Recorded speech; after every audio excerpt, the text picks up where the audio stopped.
नमस्कार। आज मंत्रिपरिषद में 19 एजेंडों पे स्वीकृति मिली है। सबसे पहला जो एजेंडा है उसमें राज्य सरकार ने एक नया विभाग गठन का प्रस्ताव लिया है। इस डिपार्टमेंट का नाम खेल विभाग होगा और ये डिपार्टमेंट ऑफ स्पोर्ट्स के नाम से जाना जाएगा। यह खेल विभाग अलग नया एक विभाग है। इसमें खेल कूद के विकास से संबंधित कार्य किए जाएंगे। खेल कूद और जो हमारे खिलाड़ी हैं उनके कल्याण से संबंधित कार्य किए जाएंगे। राज्य में जितना भी खेल इंफ्रास्ट्रक्चर है वह इसके अधीनस्थ होगा। बिहार राज्य खेल प्राधिकरण जो है वह भी इसके अंतर्गत होगा। खेल यूनिवर्सिटी इसके अंतर्गत होगा और जितनी भी संस्थाएं हमारे राज्य में है खेल से संबंधित वह सब अब इस खेल विभाग के अंतर्गत आएगा। इसका मुख्य उद्देश्य यह है कि राज्य सरकार खेल को बढ़ावा देगी और साथ ही साथ राष्ट्रीय स्तर और विश्व स्तरीय पर अपने उत्कृष्ट खिलाड़ी तैयार करने में इस विभाग से के माध्यम से हो सकेगा। तो ये नया विभाग खेल विभाग कहा जाएगा और डिपार्टमेंट ऑफ स्पोर्ट्स कहा जाएगा। इसके ये अलग डिपार्टमेंट होगा और ये पूर्व में पहले ये कला संस्कृति एवं युवा विभाग का एक अंश था। तो यह एक महत्वपूर्ण निर्णय है जहां पर एक नया विभाग गठन करने का राज्य सरकार ने निर्णय लिया। दूसरा निर्णय पंचायती राज विभाग से संबंधित है, जिसमें पंचायत स्तर पर जो प्रतिनिधि हैं उनके मानदेय में बढ़ोतरी का राज्य सरकार ने निर्णय लिया है। पंचायत स्तर पर जो 6 प्रकार के प्रतिनिधि हैं पंचायत स्तर पर, पहले हैं ग्राम पंचायत मुखिया हैं, दूसरे ग्राम पंचायत उप मुखिया हैं, तीसरे हैं ग्राम पंचायत सदस्य हैं जिसको वार्ड सदस्य कहते हैं, चौथे हैं ग्राम कचहरी सरपंच हैं, पांचवा है ग्राम कचहरी उप सरपंच हैं और छठे हैं ग्राम कचहरी सदस्य जिसको हम लोग पंच कहते हैं। ग्राम पंचायत मुखिया जो है इनका पूर्व में पहले मानदेय मासिक मानदेय है 2500 रुपये था। अब बढ़ाकर इसको 5000 कर दिया, दुगना कर दिया गया। ग्राम पंचायत उप मुखिया का मानदेय 1200 था, इसको बढ़ा के 2500 कर दिया गया। ग्राम पंचायत सदस्य इसका 500 था, इसको बढ़ा के 800 कर दिया गया है। ग्राम कचहरी सरपंच जो हैं ये 2500 थे, इनको बढ़ा के 5000 कर दिया गया है। और ग्राम कचहरी उप सरपंच हैं जिसको 1200 से बढ़ा के 2500 कर दिया गया। और ग्राम कचहरी सदस्य हैं पंच हैं जिसको 500 से बढ़ा के 800 कर दिया गया। तो यह बढ़ोतरी 6 पदों में की गई है। इधर भी दीजिए ना, तीनों आदमी उधर हैं आप लोग। मेरे भाई ये सब उसमें नहीं है, इसलिए जो बोल रहा हूँ ना उसका नोट कर लीजिए, ठीक है ना। उसमें नहीं है, हाँ, इसलिए मैं बार बार पूरा पढ़ रहा हूँ। जिला परिषद अध्यक्ष प्रमुख और इसका भी बता दीजिए। अब देखिए ना, मैंने आपको केवल ये कहा है राज्य सरकार ने जो निर्णय लिया है वो पंचायत स्तरीय प्रतिनिधि के संबंध में ही लिया है और 6 पंचायत प्रतिनिधि के संबंध में लिया है जिसको मैंने पढ़ दिया आपको। इसमें और किसी को कुछ पूछना हो? इसमें जो कुल व्यय होगा वो 3,39,38,38,85,600 रुपये मात्र होगा। अब संख्या भी मैं पढ़ देता हूं को, उसमें नहीं है, कृपया नोट कर लें। ग्राम पंचायत मुखिया हैं 8053 जो अब 5000 रुपये पाएंगे। ग्राम पंचायत उप मुखिया हैं 8053 हैं जो अब 2500 रुपये पाएंगे। ग्राम पंचायत सदस्य वार्ड सदस्य हैं ये 1,01,268 हैं जो अब ये 800 रुपये पाएंगे। ग्राम कचहरी सरपंच जो हैं ये 8053 हैं जो 5000 रुपये पाएंगे। ग्राम कचहरी उप सरपंच हैं जो अब 2500 रुपये पाएंगे और ग्राम कचहरी सदस्य जो पंच हैं वो 1,01,268 हैं जो 800 रुपये पाएंगे। क्लियर हो गया? किसी को आंकड़े और चाहिए? हाँ,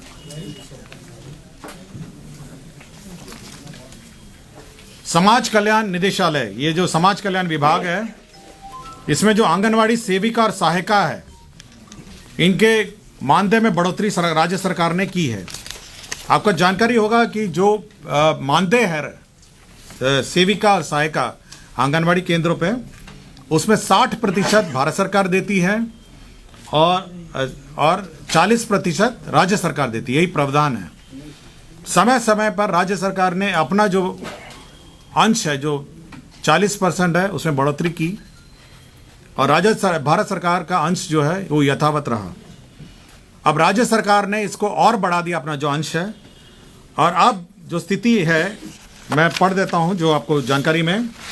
अब जो सेविका है, सेविका, उसका अब 7,000 रुपये हो जाएगा। 7,000 रुपये। पूर्व में इसको 5,950 मिलता था, अब यह हो जाएगा 7,000। और जो सहायिका है इसको 2,975 रुपये मिलते थे, अब ये बढ़ के हो जाएगा 4,000। राज्य सरकार जो अंतर राशि है, जो भारत सरकार जो 60-40 में देती है, वो अंतर राशि अब राज्य सरकार देगी। अब अगर पूरा रेशो देखा जाए, जो 7,000 रुपये सेविका को मिलेगा और सहायिका को 4,000 मिलेगा, तो अब भारत सरकार का अंश जो हो जाता है वो 38.57 हो जाता है। 38.57% हो जाएगा भारत सरकार का अंश, और राज्य सरकार का जो अंश होता है इस पूरे व्यय में वो 61.43, 61.43। मैं पुनः पढ़ देता हूं। आंगनबाड़ी सेविका का 5,950 होता है, उसको बढ़ा के कर दिया गया है 7,000। और आंगनबाड़ी सहायिका का है 2,975, जो बढ़ा के कर दिया है 4,000 रुपये। भारत सरकार का गाइडलाइन है कि 60% भारत सरकार देती है और 40% राज्य सरकार देती है। क्योंकि भारत सरकार ने अपना जो अंश है वो यथावत रखा है, इसलिए राज्य सरकार ने अपना अंश बढ़ा दिया है, जिस कारण से अब भारत सरकार का अंश हो जाता है 38.57 और राज्य सरकार का हो जाता है 41.43। गवर्नमेंट ऑफ इंडिया शेयर हो जाता है 38.57 और राज्य सरकार का हो जाता है 61.43। क्लियर है सबको? किसी को कुछ पूछना है? टोटल एक्सपेंस कितना हो जाएगा? हाँ, आपको संख्या मैं बता देता हूं कितने लोग हैं। सेविका है, कुल स्वीकृत पद है 1,15,009, 1,15,009, और सहायिका का है 1,15,009, कुल मिला के 2,30,018।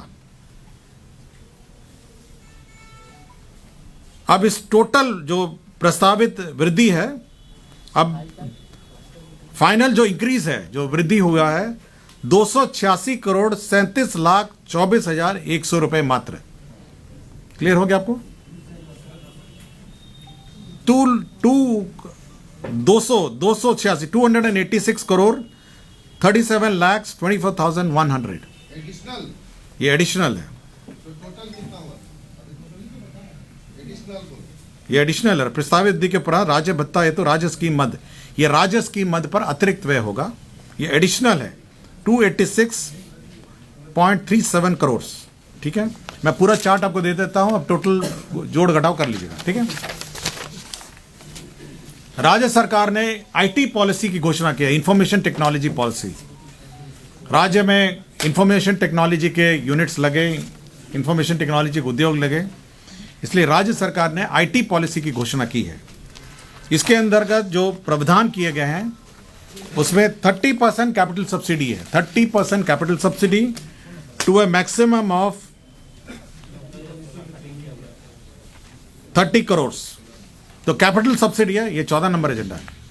30% capital subsidy to a maximum of 30 crore. इसमें लैंड का जो कॉस्ट है वो 20% से ज़्यादा नहीं होगा, और जो भी फाइनेंशियल इंस्टीट्यूशन द्वारा असेस्ड है, बैंक है, उनको यह सब्सिडी राशि दी जाएगी। इसका एक ऑल्टरनेटिव है, जो भी यूनिट्स हैं वो इंटरेस्ट सबवेंशन भी ले सकते हैं, जो 10% के हिसाब से होगा, और ओवरऑल प्रोजेक्ट कॉस्ट का 50% या 40 करोड़ जो अतिरिक्त होगा। 30% कैपिटल सब्सिडी होगा to the maximum of 30 crore, और interest subvention of 10% to a maximum of 40 crore. इसके साथ साथ लीज रेंटल सब्सिडी, जो आप ये लेते हैं, किराए पे ऑफिस लेंगे उसमें 50 रुपये प्रति स्क्वायर फीट प्रति मंथ के हिसाब से भुगते होगा, जो 50% ऑफ लीज रेंटल होगा। और ये 5% प्रति वर्ष इसमें बढ़ोतरी होगी कमर्शियल स्पेस में। इसमें इलेक्ट्रिसिटी टैरिफ होगा 25% ऑफ द इलेक्ट्रिसिटी टैरिफ मिलेगा आपको, 25% of the electric tariff. Employment subsidy आपको मिलेगा 5,000 रुपये, जो ईपीएफ की कॉस्ट है वो 100% रिबर्समेंट होगा। और 100 से ज़्यादा करोड़ का अगर इन्वेस्टमेंट होगा तो राज्य सरकार अलग से निर्णय लेगी। तो ये आईटी पॉलिसी है, मैं इसका पूरा डिटेल आपको दे दूंगा। ये आईटी पॉलिसी राज्य सरकार ने स्वीकृत किया है। तो ये महत्वपूर्ण 4 एजेंडा थे जिसको मैंने आपको बताया। गया जिला अंतर्गत डोभी अंचल में आपको याद होगा जो फ्रेट कॉरिडोर है, वहाँ पे जो अमृतसर कोलकाता फ्रेट कॉरिडोर है, राज्य सरकार ने वहाँ पे लैंड एक्वायर किया था। तो 636 एकड़ लैंड जो है, 636 एकड़ जो लैंड है वो इंटीग्रेटेड मैन्युफैक्चरिंग क्लस्टर के रूप में वहाँ पे अलॉट किया जाएगा बियाड़ा को। और इसके लिए एक एसपीवी बनाई गई है, स्पेशल पर्पस व्हीकल, तो वो जो अलॉट करेगा बियाड़ा के माध्यम से। ये 636 एकड़ भूमि है जो गया जिला अंतर्गत डोभी अंचल में अवस्थित है। तो एक इंटीग्रेटेड मैन्युफैक्चरिंग क्लस्टर जो है अमृतसर कोलकाता फ्रेट कॉरिडोर में, यह अब डोभी अंचल गया जिला में यह होगा। इसकी स्वीकृति राज्य सरकार ने दी है। इसकी कुल राशि जो है ये 95 करोड़ 71 लाख 9,800 रुपये है। तो ये कॉस्ट ऑफ लैंड भी है जो राज्य सरकार ने बियाड़ा को स्थानांतरित किया। विज्ञान एवं प्रौद्योगिकी विभाग ने अपने 46 राजकीय पॉलिटेक्निक और 38 इंजीनियरिंग कॉलेज और 46 राजकीय पॉलिटेक्निक में आपका इंटरनेट सुविधा लगाएगी। इसमें 500 मेगाबिट्स पर सेकेंड और 300 मेगाबिट्स पर सेकेंड है, जिसमें अनुमानित लागत होगी 47.15 करोड़। तो ये इंटरनेट की सुविधा सभी इंजीनियरिंग कॉलेजेस और पॉलिटेक्निक में ये होगी। तो राज्य सरकार ने 47.15 करोड़ की योजना की स्वीकृति की है। स्वास्थ्य विभाग के अंतर्गत आयुष, आयुर्वेदिक, होम्योपैथिक, यूनानी परिक्षेत्र में संवर्धन एवं विकास के लिए राज्य के 12 जिले यथा बक्सर, कैमूर, जहानाबाद, जमुई, शेखपुरा, लखीसराय, सुपौल, किशनगंज, अररिया, बांका, शिवहर और अरल वे जिला संयुक्त औषधालय की स्थापना की है। इसमें 108 पदों का सृजन किया है। तो इंटीग्रेटेड औषधालय का निर्माण होगा इन 12 जिलों में और इसमें 108 पदों का सृजन हुआ है। सिर और मुंह, हेड एंड नेक का कैंसर अस्पताल के रूप में संचालित है और ये दरभंगा में गंगवारा एक जगह है, गंगवारा दरभंगा में ये 100 बेडेड हॉस्पिटल है। इस हॉस्पिटल को अब होमी बाबा कैंसर अस्पताल अनुसंधान केंद्र मुजफ्फरपुर को सुपुर्द किया जाएगा। आपको जानकारी होगा जो कैंसर हॉस्पिटल है मुजफ्फरपुर में वो संचालित है, बहुत अच्छी तरह संचालित है और काफ़ी वृहद पैमाने में मुजफ्फरपुर में संचालित है। अब उसी को ये हेड एंड नेक गर्दन कैंसर अस्पताल जो दरभंगा में है, गंगवारा में है, अब उसको हैंडओवर किया जाएगा, वही संचालित इसका करेगा। मधुबनी जिला अंतर्गत फुलपरास प्रखंड अंतर्गत मदनपट्टी ग्राम के समीप सुग्रवे नदी पर गेटेड वियर एवं संलग्न संरचना के निर्माण कार्य के लिए 49 करोड़ 1,50,385 रुपये की स्वीकृति दी गई है।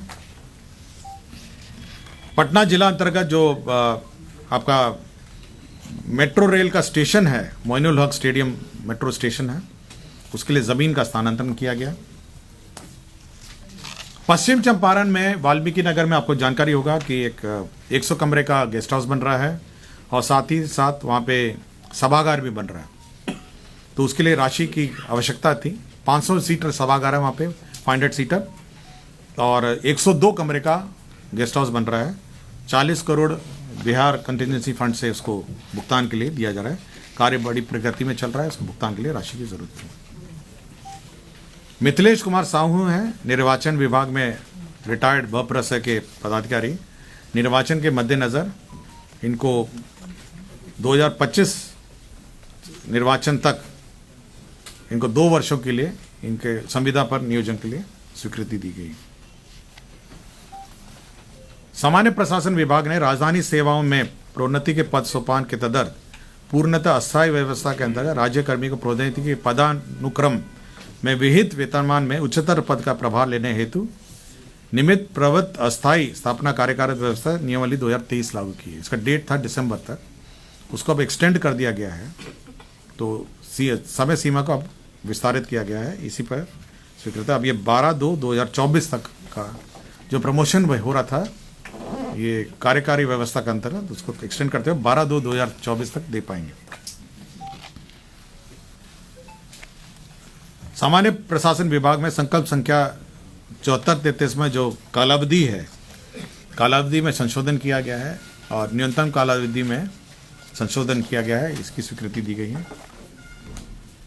श्री रामेश्वर मिश्रा तत्कालीन मुंसिफ बेगूसराय, वर्तमान में सब जज और एसीजे वैशाली हाजीपुर हैं, उनको सेवा से बर्खास्त किया गया है। मनीष तत्कालीन प्रभारी उपाधीक्षक सदर अस्पताल कटिहार है, तो इनको सेवा माननीय उच्च न्यायालय के आदेश के आलोक में इनको वापस लेते हुए सामान्य सेवा मानते हुए सेवांत लाभ आदि भुगतान करने का निर्णय लिया है। बिहार अल्पसंख्यक आयोग में सदस्य सचिव का पद उप सचिव का से अन्य पदाधिकारी का पद सृजन किया गया है। स्वर्गीय दिनेश कुमार सिंह है, भूतपूर्व सदस्य बिहार विधान सभा, इन्होंने लिवर ट्रांसप्लांट किया था। 71,78,452 रुपये इनको भुगतान किया गया। यह भी माननीय सर्वोच्च न्यायालय के आदेश से हुआ है। तो यही एजेंडा आज 19 एजेंडा पर निर्णय हुआ है।